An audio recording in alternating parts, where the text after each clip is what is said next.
And we're back. Wow. I think this series went pretty long. I want to say it's a 5-part series on what next gen gaming is, from consoles to mobile to PC. So let's wrap it up. Kalika-lika-low.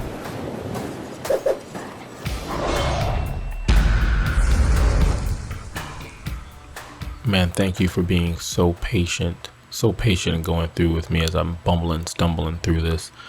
We talked about a lot of things, from privacy, security, harassment. We talked about PC being as strong as a factor as console gaming's the next gen. We talked about photo mode and so many things in the past, and VR. And now I want to try to wrap it up. So if you could subscribe, hit the notification, likes, comments, all that stuff is great. Lets me know that I'm doing it the right way, or maybe you guys want me to do or talk about something different, and so I make that adjustment analytically, looking at the information. So without further ado, hopefully I can go ahead and close this up. So the other thing that was on my notes to go over, and what we'll talk about here, is more indie development. It's similar, I think you see it a lot on PC. When you look at Epic Game Store, you look at the Stream Store and things of that nature, there are a lot of games that developers are putting out. And not, I won't even say developers, there's just fans of people who are now, with technology and the internet being what it is, are able to create their own games and be successful at it. And I think that should be really the bigger part of the next gen conversation, not the AAA titles that are coming from these studios, but to share the same stage, to hear a developer that is not known yet. I would really be interested in seeing that. And I come from, like I said, I've been playing games since Sega CD, Sega Saturn, 3DO, Gamecast, the list goes on backwards and forwards. But I remember a time where you would actually go to your favorite game store and you would pick up, demos. You would ask them, hey, do you have any demos? And they would give you, like it was candy. They would just give you all these discs to take home, and you would pop in the demo and it would say on a demo, and you would play it, and that was it. There was no arguing over, oh, this is the beta, it doesn't have this feature, because now we're in this idea of when a beta comes out, it needs to be, a certain way, and we can change it. And sometimes I believe it even changes the development of the game before and during the current process as it comes out. But anyways, you would play these demos and you just wanted new games to play. And there wasn't that many games that you were playing early on. So the demo really helped open your eyes to a certain type of gameplay that you probably would have never played before. And it also allows you to maybe make a purchase that you weren't going to play. And I think we do have demos, but I think we're kind of getting away from it. What the demos are now betas for the most part. And then the betas become the actual game that might not be actually finished, especially if it's a live service game. Or maybe pre-orders don't feel the same as, hey, look, it's a pre-order because I want the items for the games, because everything's gone digital.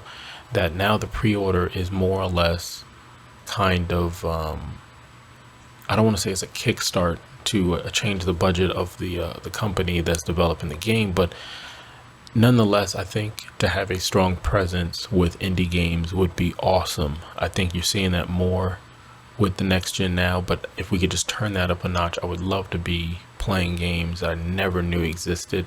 And I think that is possible with demos. I know monthly PlayStation gives out free games that they're playing. I'm not saying give out free demos, but there's no way I would have known about games like Fall Guys if that wasn't put out and a free service. I wouldn't have known about Among Us if the streamers didn't talk about it. So I think if we can, I don't want to say reinvent the wheel, but let's get back to demos, okay? And I think that would allow players to experience stuff that's differently.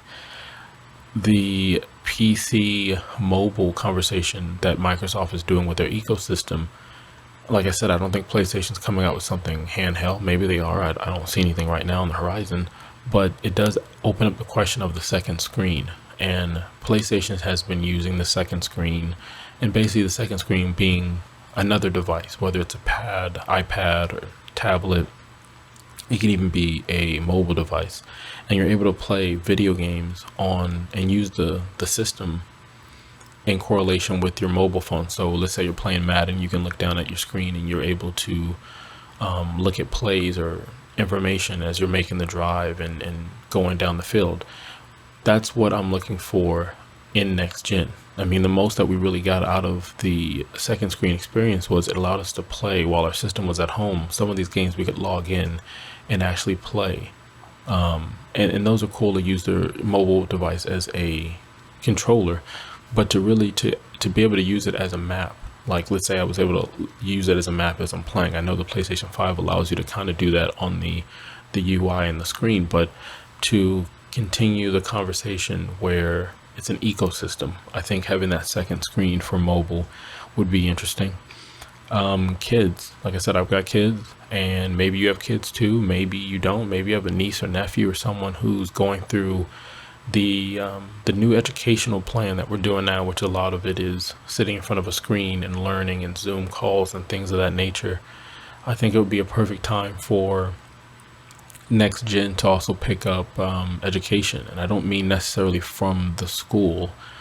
You know how on your phone you have games that are supposed to, keep your brain awake, math games or games that are, supposed to work different parts of your brain. Now, I know these games have been, in most cases, even legally proven not to do as advertised as far as flexing muscle, but to do something like that where you're able to have a game on there or something on there that's also educational. And I get it, education, what kind of education you're given. I don't mean we're talking world history, but it could be something like Sesame Street. It could be something like, I don't know, Bluey, whatever, but something where a different demographic can play it. Because when you talk next gen, the conversation of kids kind of gets pushed back. And like for my daughter, she can't talk, but I give her the controller when I'm playing Mario Kart on N64.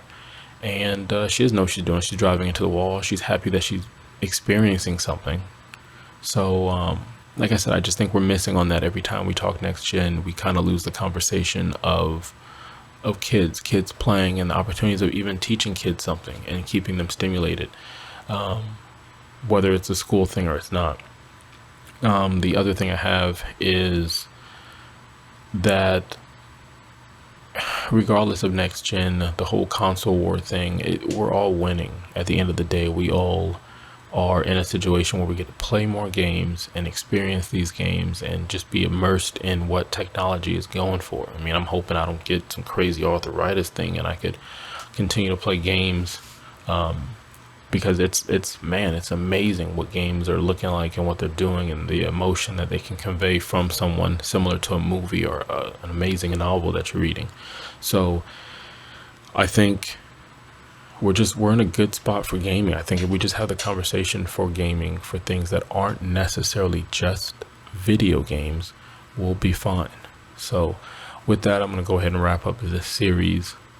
Can't think of any other topic to talk about. I think I talked about a lot of topics. And again, I only really brought it up because I looked for the information. I didn't have it out there. And I'm like, maybe this will start this conversation for it. So once again, you could have been anywhere and you were here spending your time with me, and I value your time. I hope everything is good on your end with your friends, your family, and yourself. And till next time, Kalika Likalau.